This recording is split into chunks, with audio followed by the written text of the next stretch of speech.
ఒకవైపు మావోయిస్టుల్ని తొదముట్టిస్తాము అని చెప్పి డేట్ కూడా ప్రకటించినటువంటి హోంమంత్రి కేంద్ర ప్రభుత్వము, ఇంకోవైపున ఆగకుండా జరుగుతున్నటువంటి ఎన్కౌంటర్ పేర్లతో చావులు, వీటన్నిటి నేపథ్యంలో ఆయుధాలు వదిలేసి వస్తే చర్చలు చేస్తాము అన్నట్టుగా ప్రకటనలు, మావోయిస్టులు కూడా అందుకు సిద్ధంగా ఉన్నాము అన్నట్టు 2 లెటర్స్ రాశారు. వీటన్నిటి నేపథ్యంలో అంటే పాత ఆంధ్రప్రదేశ్లో జరిగినటువంటి చర్చల అనుభవంతో ఈ శాంతి చర్చల ప్రపోజల్ ఎలా ముందుకు వెళ్తే బాగుంటుంది అనుకుంటున్నాను? ఇప్పుడు మీరు అప్పటి అనుభవం నేను అంతకుముందు చెప్పినట్టుగా 2004లో ఉన్న ఆర్థిక విధానము అప్పుడప్పుడే ప్రవేశిస్తున్న ఈ న్యూ లిబరల్ మోడల్ అది బీజప్రాయంలో ఉంది. ఇప్పుడు అది మహావృక్షంగా ఎదిగింది. ఇప్పుడు అది చాలా బలమైన శక్తి.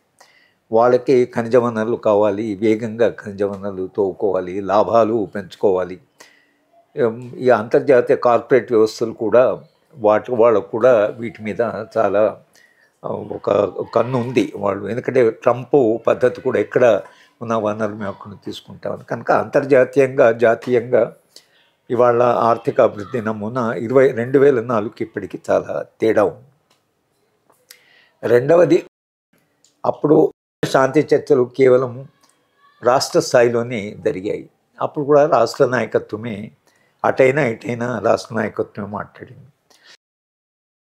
ఇవాళ శాంతి చర్చలు కేవలం ఛత్తీస్గఢ్లో జరిగేట్టుగా లేదు, ఛత్తీస్గఢ్కి మాత్రమే పరిమితం కాదు, లేదు, అది రాష్ట్ర పరిధిలో లేదు, ఇప్పుడు అది కేంద్ర పరిధిలో ఉంది. ఎందుకంటే ఇప్పుడు మాట్లాడుతున్నది అమిత్ షా కానీ ఛత్తీస్గఢ్ ముఖ్యమంత్రి ఆయన మాట్లాడుతున్నాడు, కానీ ఆయన పరిధిలో చర్చలు ఉన్నాయని నేను అనుకోవడం లేదు. అది అమిత్ షా స్థాయిలోనే లేదా కేంద్ర స్థాయిలోనే శాంతి చర్చలకు ఒక ప్రయత్నం జరగాలి.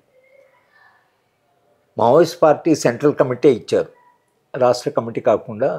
అప్పుడు రాష్ట్ర కమిటీ, సెంట్రల్ కమిటీ ప్రమేయం చాలా తక్కువ. కానీ ఇప్పుడు సెంట్రల్ కమిటీ వాడు స్టేట్మెంట్ ఇచ్చారు. సరే, దాన్ని ముందుకు తీసుకొని ఈ జోన్ అతను మాట్లాడుతున్నాడు.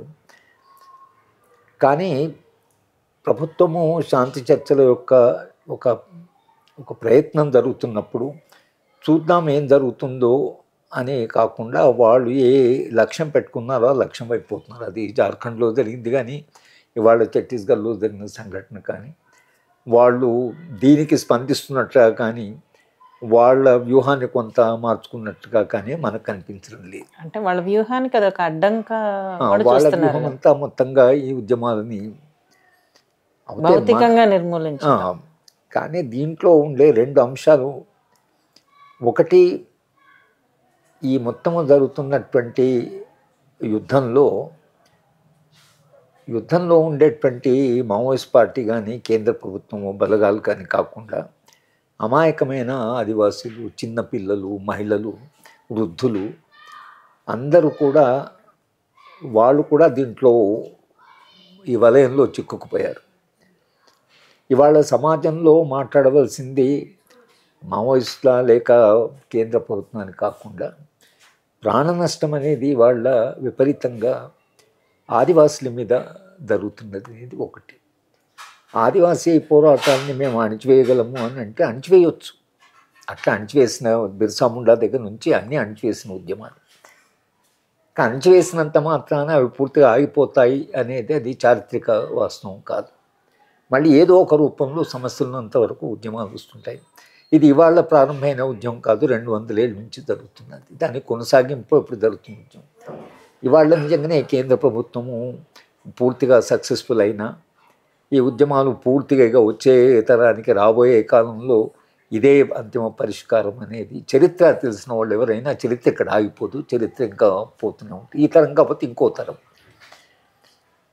కనుక ఇవాళ ఎవరైనా చేయగలిగింది సమాజము అంత మారణహోమం జరుగుతుంటే నిశ్శబ్దంగా ఉండడం అనేది చాలా ప్రమాదం. అది అక్కడ జరుగుతున్న ఉద్యమానికి ప్రమాదం కాదు, మొత్తము పౌర సమాజానికి ప్రమాదం. రాజ్య స్వభావం ఎప్పుడైనా తాను చట్టబద్ధ పాలన కాదని, రాజ్యాంగ ప్రమాణాలు కాదని విచ్చలవిడిగా ఏ ప్రమాణాలు లేకుండా ఎప్పుడైతే బలప్రయోగము చేస్తారో ఆ చేస్తున్న బలప్రయోగానికి ఒకవేళ సమాజంలో సమ్మతి అంటూ ఉంటే అది నిజంగా కాన్షియస్గా అయినా అన్కాన్షియస్గా అయినా సమాజము మాట్లాడకపోతే ఆ బలప్రయోగం అనేది అక్కడ ఆగదనేది కూడా చరిత్రది. కనుక శాంతి చర్చల సందర్భంలో చర్చకు రావాల్సింది ఒకటి, అక్కడ అమాయకులైన ఆదివాసుల ప్రాణ నష్టం. రెండవది, రాజ్యము ఇలా ప్రవర్తించడం పూర్తిగా మనం అంగీకరిస్తే, సూత్రరీత్యా అంగీకరిస్తే అది అక్కడ ఆగదు, అది మళ్ళీ సమాజంలో మెయిన్ స్ట్రీమ్ సమాజంలో కూడా వస్తుంది. అందుకని అర్బన్ నక్సల్స్ అని ఎప్పుడైతే అంటున్నారో, నక్సల్స్ మీద ఎంత బలప్రయోగం చేసినా అది సమ్మతమే అని మనం ఒకళ్ళు అంగీకరిస్తే ఆ బలప్రయోగం ఎవరినైనా నక్సల్ అని ఆ బలప్రయోగం చేయడానికి అది వాళ్ళు నక్సల్ అనడంలో కూడా ఉద్దేశము రాహుల్ గాంధీనే మావోయిస్ట్ అంటున్నారు. కనుక ఈ ప్రమాదం ఒకటి ఉంది. కనుక ఇవాళ మన దేశ పౌర సమాజం మాట్లాడవలసింది దీని పర్యవసానం ఏంటి, అంతిమంగా ఇది ఎక్కడికి దారితీస్తుంది, ఈ మాత్రమైనా కాన్స్టిట్యూషనల్ డెమోక్రసీని మనం కాపాడుకోగలమా, ప్రజాస్వామ్య విలువల్ని కాపాడుకోగలమా అనేటువంటి ఒక పెద్ద సవాలు సమాజం ముందు ఉంది. కనుక శాంతి చర్చల ప్రస్తావన ఎలాగో వచ్చింది, ఆ చర్చ జరుగుతూనే ఉంటుంది. కానీ చర్చ మరింత లోతుగా పౌర సమాజం ఏది జరిగినా స్పందించాలి, అది మన బాధ్యత. మనం ఎలా స్పందిస్తున్నాం కానీ ఏ రకంగానైనా స్పందించాలి, మనం మాట్లాడాలి. ఒక మాట్లాడే పౌర సమాజమే ప్రజాస్వామ్యాన్ని కాపాడుకుంటుంది. మనం ఎప్పుడూ రాజ్యానికి కానీ ఉద్యమాలు పూర్తిగా వాళ్ళకే వదిలేయకుండా మనం కూడా దీంట్లో మాట్లాడవలసిన అవసరం ఉన్నది అనేది ఒకవేళ భారత పౌర సమాజానికి ఇవాళ జరుగుతున్న శాంతి చర్చల ప్రక్రియ ఆ సందేశాన్ని అందించగలిగితే దాని ప్రయోజనం దీర్ఘకాలంలో ఉంటుంది. ఇమీడియట్గా శాంతి చర్చలు జరిగినా జరగకున్నా దీర్ఘకాలంలో అది రాజకీయ ప్రయోజనం ఉంటుంది, ప్రజాస్వామ్యానికి ప్రయోజనం ఉంటుంది, కొన్ని మానవ విలువలు కాపాడడానికి దాంట్లో విలువ ఉంటుంది. కనుక 20లో జరిగిన ప్రయోగము అది సఫలమా విఫలమా అని కాదు, కానీ 20 ఏళ్ల తర్వాత ఆ ప్రయోగాన్ని గురించి మళ్ళీ మనం మాట్లాడదాం. ఇవాళ కూడా ఏదైతే శాంతి చర్చ జరుగుతుందో ఇది చర్చ ముందుకు పోకపోవచ్చు, లేదా ఇది మనం ఏమాత్రం సక్సెస్ఫుల్ కావచ్చు. కానీ 20 ఏళ్ల తర్వాత ఏదైతే ప్రశ్న వచ్చి వాళ్ళ సమాజం చర్చిస్తుందో దీని ప్రభావం వచ్చే తరుణం తప్పకుండా ఉంటుంది. చరిత్ర మరొకసారి శాంతి చర్చల గురించి భారతదేశం మాట్లాడుతుంది, భారత సమాజం మాట్లాడుకున్నది అనేది చరిత్రలో మిగిలిపోతుంది.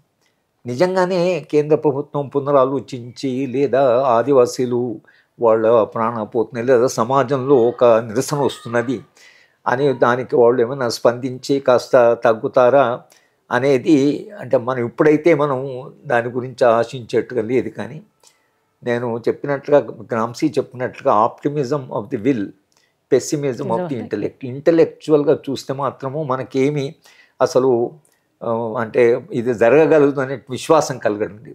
కానీ విల్ పవర్ ఏదైతుందో అంటే తప్పకుండా జరగాలి, ఇప్పుడు కాకుండా రేపైనా జరుగుతాయనే విశ్వాసం లేకపోతే మన శాంతి చర్చల చర్చను ముందుకు తీసుకెళ్ళలేము.